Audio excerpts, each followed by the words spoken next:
Magdalawang isip na umuwi o makipagbalikan sa inyo. Halimbawa, ang inyong asawa ay umalis o ang inyong kamag-anak ay umalis, pwedeng-pwede po ninyo itong gawin.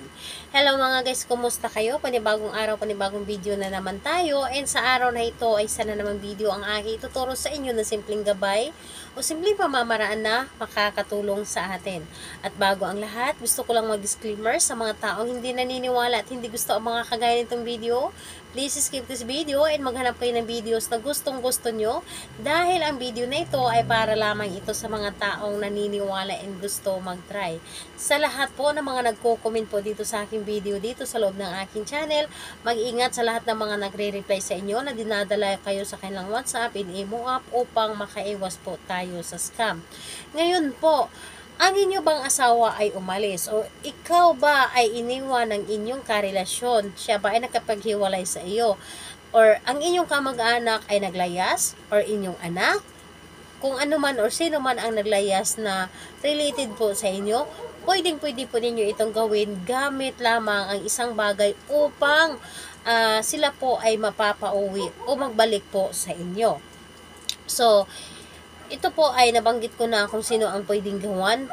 Siyempre, higit sa lahat, ang magkarelasyon na nagkakalabuan or ang magkarelasyon na ng ibang bahay. Pwedeng-pwede po ninyo itong gawin. And ang kailangan lamang natin dito is kailangan lamang natin dito ng cinnamon stick, panulat, at kailangan natin dito ng kaldero. So, kailangan natin dito ng kaserola para pagkuluan o pakuluan natin ito ng tubig. So, ayun po, cinnamon stick, panulat, kaserola, at tubig na pinakulo.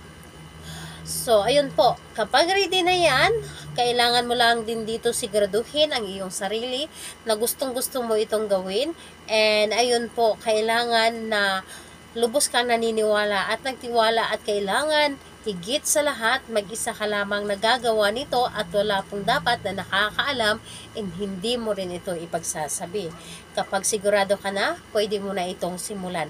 Ang gagawin mo lamang dito, magpakulo ka muna ng tubig doon sa may kaserola.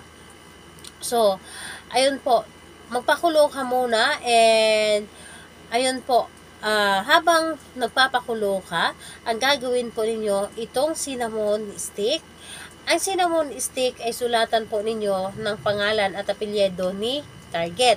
So, pangalan niya at apelyido at dito sa kabilang side, isulat po ninyo dito, babalik o uuwi ka na sa atin. Isulat po ninyo.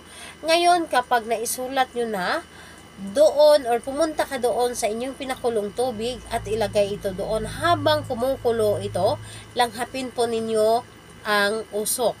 Langhapin po ninyo ang usok ng pinakulong tubig at paulit-ulit po ninyong sasabihin na uuwi ka na sa atin or sambitin mo ang pangalan syempre, uuwi ka na sa atin o di kaya babalik ka na at hindi ka magdalawang isip na umuwi dito sa atin at kailanman ay hindi ka na aalis pang muli. So, hilingin nyo lamang dito, hilingin nyo lamang na nagmula sa inyong puso po dapat. So, ayun, langhapin ninyo ng langhapin lamang yung usok ng inyong pinakulo na cinnamon stick. Ngayon, ano ang gagawin sa cinnamon stick? Hayaan nyo muna na lumamig at saka mo siya kunin at ibalot or patuyuin at ilagay lamang sa safety na lugar or pwedeng sa loob ng inyong cabinet. Pwede po, basta nakabalot po siya at itapon na po yung tubig na pinagamitan o pinakuluan ng cinnamon stick. So, ayun po, gawin ito sa araw ng Tuesday and Friday lamang o di kaya full moon, kabilugan ng buwan.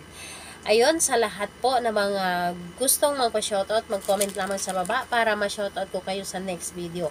And sa lahat po na mga gustong magtanong, mag-comment lang din po sa baba para ma-replyan ko din po kayo. Salamat po sa inyo. Bye-bye everyone. God bless us all.